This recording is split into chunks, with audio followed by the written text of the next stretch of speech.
Alors là, aujourd'hui, je vais expliquer les retardés comme ça. Donc, c'est des vaches qu'on vélait en mai. J'en ai une début juin, je me souviens plus. Donc, elles, je les ai pas remises avec les taureaux pour pas, parce que sinon, ça faisait trop loin. De toute façon, avec la canicule, c'est des bêtes qui seraient revenues en juillet en chaleur. Donc, avec la canicule, soit le taureau n'aurait pas fonctionné, il aurait été clair, puisque au-dessus de 30 degrés, les taureaux, faut pas trop compter dessus. Soit les, les, les vaches elles-mêmes ne seraient pas revenues en chaleur. Donc je les ai sortis, triés.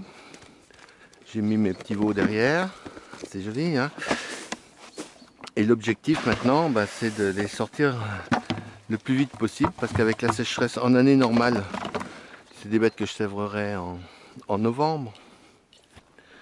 Mais là, c'est un peu compliqué. De toute façon, elles n'ont pas beaucoup de lait. Donc là, j'ai pas le choix. Il faut nourrir les pères. Donc je nourris à fond les vaches. Et les veaux mangent avec les mères. Ils sont jeunes, ils ont 3 mois, mais ils mangent déjà bien. Et donc dans 2 mois, donc je pense que fin octobre, je pourrais séparer les mères des veaux.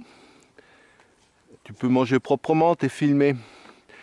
Et donc une fois qu'ils seront séparés, là les veaux quand même, ils ont tellement l'habitude de manger à côté qu'il n'y aura pas de stress alimentaire. Vous pouvez les sevrer un peu plus tôt qu'on sèvrerait des veaux autrement. Idem avec le tout dernier qui est né au mois de juin. Donc je suis dans cette phase-là pour le moment. C'est vrai que on n'est pas. Ça nous pose d'énormes problèmes en cas de sécheresse. Parce que ces vaches-là, il faut les nourrir à fond. Ne pas les laisser trop repartir à l'envers. Elles allaitent, donc forcément elles ont des gros besoins. Et donc la finition va se faire au moment où tout le monde finit des vaches avec le maïs. Donc elles vont arriver au mauvais moment. Et c'est après comme ça qu'on se retrouve avec des articles où les responsables des abattoirs nous expliquent qu'on n'est pas compétent, qu'on sort pas au bon moment, que c'est pas normal qu'il y ait un afflux de vaches important dans un moment. C'est-à-dire qu'en fait, eux, leur objectif, c'est qu'on tamponne. C'est-à-dire qu'on fasse office de... Eux, ils gèrent en flux tendu et nous, on doit faire le tampon. Donc c'est une année de sécheresse, ça va poser d'énormes difficultés. Parce que s'il faut racheter pour des bêtes comme ça, hein, si on veut les tenir et si on tient compte de tout, une sécheresse qui dure comme ça, si elle dure encore, si pendant, donc ça fera 2 gros mois sans herbe largement, ça veut dire un surcoût de nourriture s'il faut racheter, puisqu'on tape dans les réserves d'hiver, un surcoût de nourriture de l'ordre de 200 euros. Et puis ça passe à 300 s'il y a un mois de plus. C'est vite vu, hein. Donc des bêtes déjà qui sont payées à vil prix, puisque de toute façon, par définition, depuis 2 ans, 3 ans maintenant, il faut produire à 3,60. 3,60 par 400 kilos, ça fait 1400, 1500 euros, mettons.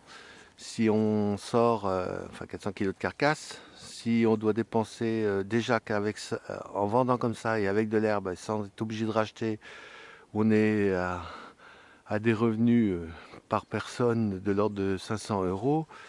Si en plus il faut redonner 300 euros ou racheter pour 300 euros de nourriture, il restera plus que 200 euros pour payer le travail.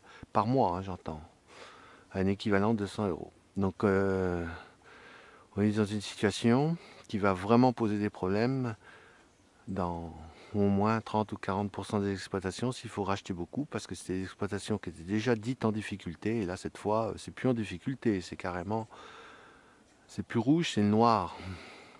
Donc ça pose des vraies questions, et c'est pour ça que je m'étais permis de suggérer une intervention. Une intervention, c'est quoi? C'est de dire, il faudrait qu'il y ait un deal qui soit passé, que l'État intervienne sur les marchés, qui est des opérations de retrait, c'est-à-dire qu'on rachète X vaches, parce que c'est là-dessus qu'il faudra aller, à un prix minimum qui fasse que ça sert de filet de protection, et que ça évite que tout le monde en profite. Parce que là, vous imaginez bien, pour des abatteurs, c'est du pain béni. Il arrive des bêtes, alors eux vont vous dire que oui, que ceci, que cela, mais en fait non, pour eux c'est une situation idéale dans un premier temps, parce qu'il va arriver un paquet, une flopée de bêtes, ils peuvent faire le prix qu'ils veulent, de toute façon ils vont pouvoir descendre à 3 euros s'ils ont envie, voire moins.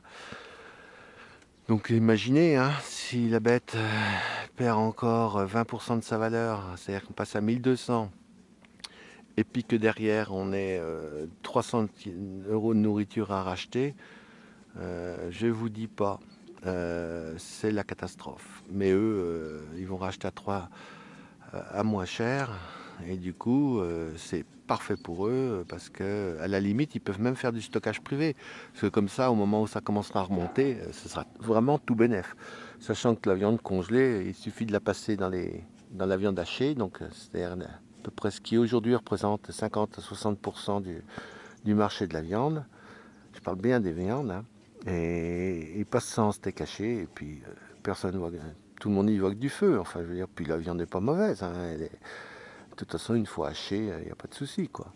Donc voilà, c'est comment on est dans une situation qui est excessivement complexe, excessivement tendue.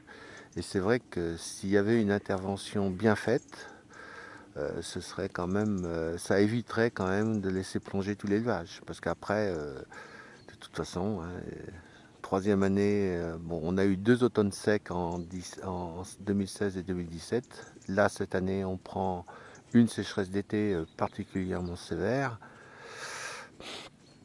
Si ça continue comme ça, il n'y a plus personne de stock, plus personne peut tenir le choc financièrement. On est en dessous de nos prix de revient déjà qu'un kilo en année normale, pour moi, il me coûte déjà 5 euros, 5,50 euros. C'est payé 3,60. Donc c'est bien les primes qui compensent la différence. Enfin, mais aujourd'hui, pas de primes en plus, des chutes, des cours à la baisse, des coûts en hausse, ça ne peut pas aller longtemps, hein. Il y a un moment, ce sera forcément compliqué.